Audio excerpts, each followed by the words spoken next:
Indian rupees अपने all time लो पर पहुंच चुका है।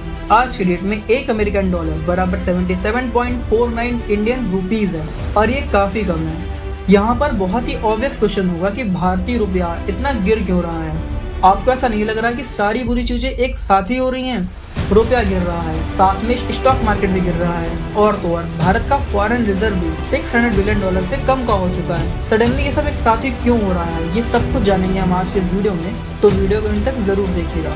पर सबसे पहले हम बात करेंगे कि इंडियन रुपया इतना गिर क्यों रहा है। इसके दो मेन रीजन है। सबसे पहला तो ये कि अमेरिकन डॉलर इस वक्त बहुत ही स्ट्रॉन्ग पोजीशन में है, जिसकी वजह से वर्ल्ड की हर करेंसी में कुछ ना कुछ गिरावट आई है। इसके साथ ही जब से यूएसए के फेडरल रिजर्व ने ये अनाउंसमेंट की है कि वो इंटरेस्ट रेट 50 बेसिस पॉइंट्स बढ़ा देंगे, इसके बाद से दुनिया भर की लोकल करेंसीज में और गिरावट आई है। क्योंकि जब लोन सस्ते मिलते हैं तो दुनिया भर की स्टॉक मार्केट ऊपर जाती है, इवन यूएसए की भी। जब मार्केट में बहुत ज्यादा पैसा हो जाता है तो सेंट्रल बैंक की रिस्पॉन्सिबिलिटी होती है कि मनी सप्लाई को कम करे, जिससे इन्फ्लेशन को कंट्रोल में लाया जा सके। इसीलिए वो बैंक टाइट मनी या डियर मनी पॉलिसी को अपनाते हैं, जिससे वो ज्यादा से ज्यादा पैसे को होल्ड कर सके और मार्केट से पैसे को निकाला जा सके, जिससे वहां पर इन्फ्लेशन को कंट्रोल किया जा सके। और इस वक्त यूएसए में इन्फ्लेशन रिकॉर्ड हाई पर है। जब यूएसए डॉलर की सप्लाई कम कर देगा और दुनिया में डिमांड डॉलर की उतनी ही रहेगी, तो जाहिर सी बात है कि डॉलर की कीमत अपने आप बढ़ जाएगी और डॉलर स्ट्रॉन्ग हो जाएगा और इसके रिस्पॉन्स में जो लोकल करेंसीज हैं वो वीक होंगी। इतना ही नहीं, इसकी वजह से क्रिप्टो करेंसीज में भी 5 से 6% तक गिरावट आई है। जब भी कभी ऐसा होता है कि डॉलर स्ट्रॉन्ग हो जाता है तो जो बड़े बड़े इन्वेस्टर्स होते हैं जो दूसरे देशों में पैसा लगाते हैं, वो उन देश से पैसा निकाल कर अपनी मेन इन्वेस्टमेंट जो उन्होंने यूएसए में की होती है उसको बचाने के लिए यूएसए की तरफ भागते हैं और इसी वजह से दुनिया भर की स्टॉक मार्केट नीचे जाती है। और यही वजह है कि इंडियन स्टॉक मार्केट से फॉरेन इन्वेस्टर्स द्वारा 6,400 करोड़ रुपए स्टॉक मार्केट से निकाल लिए गए, जिसकी वजह से इंडियन स्टॉक मार्केट ही बहुत तेज से गिरी है। और इस डॉलर से ये अपनी यूएसए की बड़ी इन्वेस्टमेंट को संभालने में लगे हुए हैं।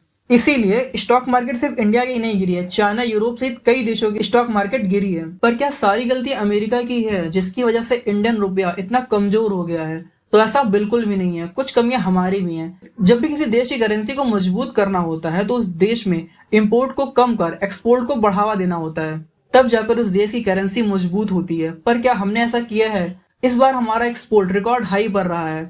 हमने बहुत सारी चीजें रिकॉर्ड लेवल पर एक्सपोर्ट की है, पर इसके साथ ही हमने बहुत सारी चीजें इंपोर्ट भी की है, जिसकी वजह से हमें इसका कोई प्रॉफिट नहीं मिला। और अब हम आते हैं अपने लास्ट क्वेश्चन पर कि हमारा फॉरेन रिजर्व इतना कम क्यों हो रहा है, यानी कि विदेशी मुद्रा भंडार क्यों गिरता जा रहा है।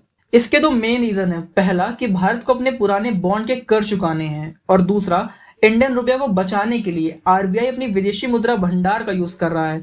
हमारी विदेशी मुद्रा भंडार में यूएस के ट्रेजरी पेपर्स भी होते हैं, जिसे आरबीआई इंटरनेशनल मार्केट में सेल करता है और उससे डॉलर ले आता है और उसी डॉलर को यूज करके इंडियन रुपीज को खरीदता है, ताकि इंटरनेशनल मार्केट में रुपए को कम किया जा सके, जिससे डिमांड बनी रहे। क्योंकि जब भी किसी चीज की सप्लाई कम कर देते हैं और उसकी डिमांड कांस्टेंट बनी रहती है तो उसकी कीमत अपने आप बढ़ जाती है।